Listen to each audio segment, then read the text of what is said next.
It's been almost 2 months since Kilmar Abrego Garcia was erroneously deported to El Salvador, with no end to the story in sight. And new explosive documents obtained by the New York Times reveal how Trump officials tried to keep Abrego Garcia out of the reach of the US court system. The Trump administration has said the deportation was a bureaucratic slip-up, but the situation quickly created intense debates among officials, according to the report. It's led to officials across 3 departments, Homeland Security, Justice, and State, to be at odds with each other. The documents detail how the Department of Justice was pushing to admit the error, but others weren't agreeing. It also outlines how officials within the Department of Homeland Security clashed over whether to concede the facts of the case, and wondering how they could keep Abrego Garcia in El Salvador. And the officials also fought over how to smear him in the press, including calling him a leader of MS-13. Meanwhile, the Trump administration asked a federal judge Wednesday to not unseal documents in the case. It comes after a group of 14 media outlets asked the judge to publicize certain court records dating back to the first sealed filing. They say the press has no First Amendment right to certain records. So Mr. Abrego Garcia is a complicated case, as we were discussing in the break. My position on it, which I've said here before, is that he should not have been deported to El Salvador. And I think there is a lot of obscuring sometimes of that particular fact. Yes, he entered this country without authorization. Yes, immigration court judges did indeed find there was evidence of membership of MS-13. But the fundamental issue is there was an immigration court order saying, don't deport this guy to El Salvador. He was deported to El Salvador. The interesting thing, just briefly, Stephen, about this New York Times story is it basically reveals people within the Trump administration acknowledging that he was deported in error and trying to figure out how they were going to conceal that. And I think that is very telling. So I want to start with the area of disagreement, and then let's work backwards to the way in which they're trying to conceal bureaucratic errors, which I think we are inclined to agree this is not how government should work. The New York Times report, their headline for this is "A Maryland Man." Not a Maryland man. He's El Salvadorian, he's not an American, he's here illegally, all that kind of stuff. So it makes it so hard for, I think, the public to even know what is really going on with this story. And then my challenge to you is he Peruvian? Is he Venezuelan? Is he Colombian? He's not going to go to those countries. He's El Salvadorian. Right. That's where he's going to go. If he's going to be deported, you're not going to deport him to Paris, France. That's the Marco Rubio position, and I'm pretty sympathetic to that case that we're going to send him back to his home country, and we also can't tell Bukele what to do with his own citizens. Now, I don't like that this person was deported in the hazy way that they were. There's a process to things, and we should be able to see all the documents in that case. But this whole thing about conflating MS-13 leader versus member, then we've conceded MS-13 member, which is one reason he doesn't want to be in this prison with members of the Barrio 18 gang who are their rivals and might kill him, which is a part of why they want to bring him out of there. But the point, Stephen, is whether the Trump administration is going to obey a valid court ruling or not. You're making the argument that the proceedings were hazy. They weren't hazy. They were in contravention of a court order, which then this New York Times story shows officials scrambling to try to disguise or conceal or rationalize away in some fashion. So that's the problem. I agree that you can certainly make the hypothetical that, well, we're not going to deport a citizen of El Salvador to some third country.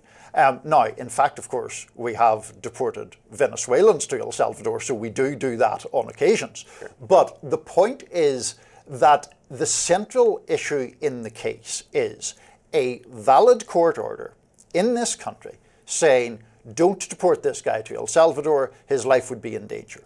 And the contravention of that court order, and the contravention having been revealed and discovered, it appears to be no real effort to bring him back again. I genuinely don't understand why it is the business of the American government to follow this person's well-being and related to a gang conflict in his home country. You're correct, right, that this order to keep him out of there, to bring him out of this prison, CICOT, in El Salvador, that it is related to his potential harm that could befall him being in this prison with other gang members. We mentioned Barrio 18. This is their rival gang in this region, and he could be killed if he is a member of MS-13. And so I'm just looking at this and going, this judge has made this ruling. Why does this have any validity at all compared to the State Department's directives, which is to get a violent, dangerous gang member, it's a dangerous gang, out of this country and back to his home?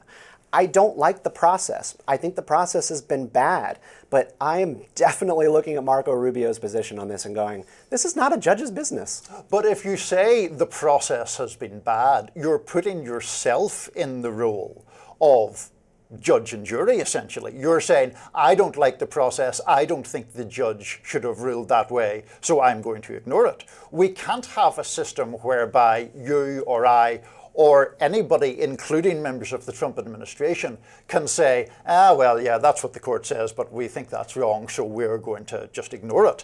The process where one believes a court ruling to be wrong is to challenge that court ruling. The Trump administration has not done that. In fact, it shows a lawyer who was subsequently fired, but is something of a hero in this case, saying, look, we can't just try and change that order in the guy's absence. What we need to do here is bring him back, and then we can restart the process. Arez Ruvini, I believe is his name, the fired lawyer. And this is the part where I'm going to come around to your position, which is that Arez Ruvini within the Justice Department was fired for his insufficient loyalty to the cause of the administration and this pro-America position of deporting Abrego Garcia and really anybody else. And I think it is a perfectly reasonable position to take that this has been a clerical error. This was actually a mistake. There was a seat opened up and he ended up on this flight erroneously. Just bring him back and then run him through the process again and then send him back to CCOT.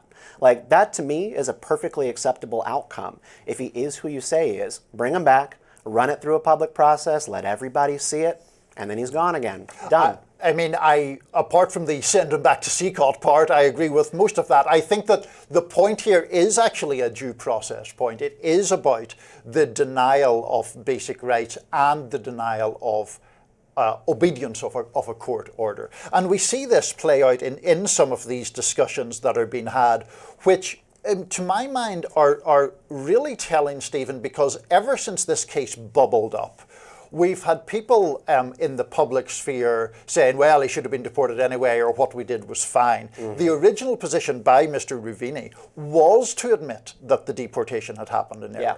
The administration and also its allies in the media have backpedaled from that and said, no, it was right. What this Time story shows is that they knew it was wrong. I don't like being gaslit by any administration. Right. Them telling us that this was a thing that was clearly an error, and we actually have said it in closed rooms, and then we're going to tell the public the opposite. No, no, no, no, no. I do not like that one bit.